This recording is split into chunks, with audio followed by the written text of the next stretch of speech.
बड' लेटेस्ट आपडेटआव बयखौबो बरायबाय। दिनैनि रादाबखौ फरायदों आं प्रमद खाख्लारि। गिबि निउस दङ मोनसे दुखुनांथाव रादाब। अरुणाचल प्रदेशआव दावबायलांनानै गोमाना थानाय साब्रै बाइक राइडार लाइमोनफोरनि गोथै देहाखौ दिनै बोखांनो हाबाय। बे साब्रै बाइक राइडारफोरनि गेजेराव सानैया बर' लाइमोन। जिउ गोमानाय सानै बर' लाइमोनखौ हिरक बर' आरो नयन बसुमतारी होनना सिनायथिनाय जादों।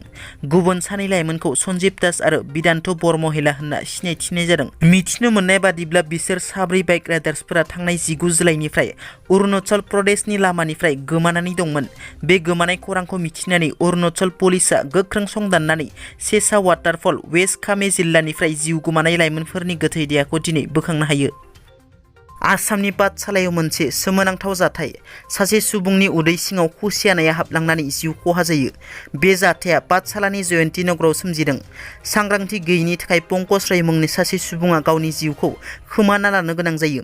मिथिनो मोननाय बादिब्ला 40 बोसोर बैसोनि पंकज राय मुंनि सासे सुबुङा उन्दैफोरजों खुसियानाजों गेलेबाय थानाय समावनो मिथिस्लाबा जासे उदै सिङाव हाबलांनायाव थैदों। मिथिनो मोननाय बादिब्ला पंकज रायआ बाजारनिफ्राय न'आव जानो लाबोनाय 300 ग्रामसो जानाय खुसियाजों गेलेबाय थानाय समावनो मिथिस्लाबा जासे खुगा सिङाव हाबो आरो बख'नो नाजादोंमोनब्लाबो बख'नो हायाखै।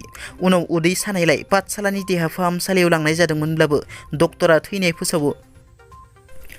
क'क्राझार सहरनि जेडि र'डआव मोनसे गिख्रंथाव लामानि जाब्रबथाय। क'क्राझार सहरनि बड'फा चिल्ड्रेन पार्कनि साखाथियाव लामानि जाब्रबथाय।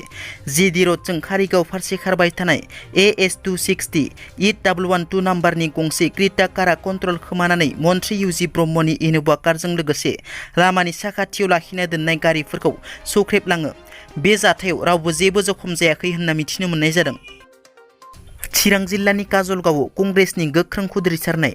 बिजेपि सरकारा सनिया गान्धी आरो राहुल गान्धीखौ इडिनि गेजेरजों सामन हरनानै हाराहास्ति खालामनायनि हेंथायै गोख्रों खुद्रिसारदों कंग्रेस हान्जाया।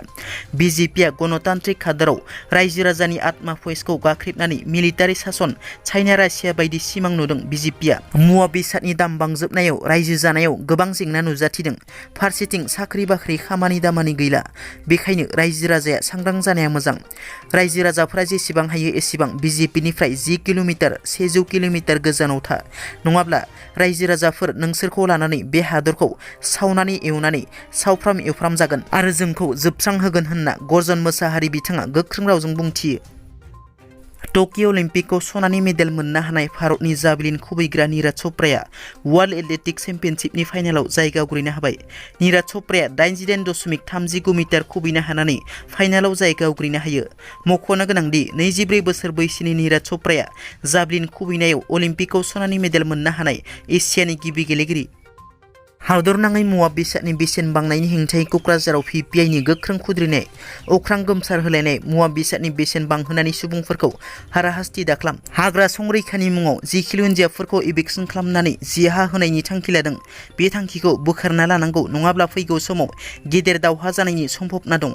BTC बिसायख'थिनि समाव प्रमद बर'आ लाइमोनफोरनो साख्रि होनायनि नंखाय बाथ्रा बुंदोंमोन। नखर नखर साख्रि होनायनि खोथा बुंदोंमोन आरो BTCखौ सुइजारलेण्ड बायदि बानायनायनि खोथा बुंदोंमोन।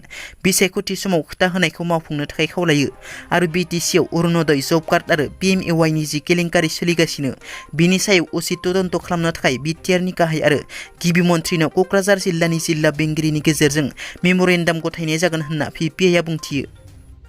दिनैनि रादाबा एसेनोसै। नोंथांमोना जुदि आंनि चेनेलखौ दासिमबो साबस्क्राइब खालामाखै अन्नानै साबस्क्राइब खालाम। गोजोन्थों।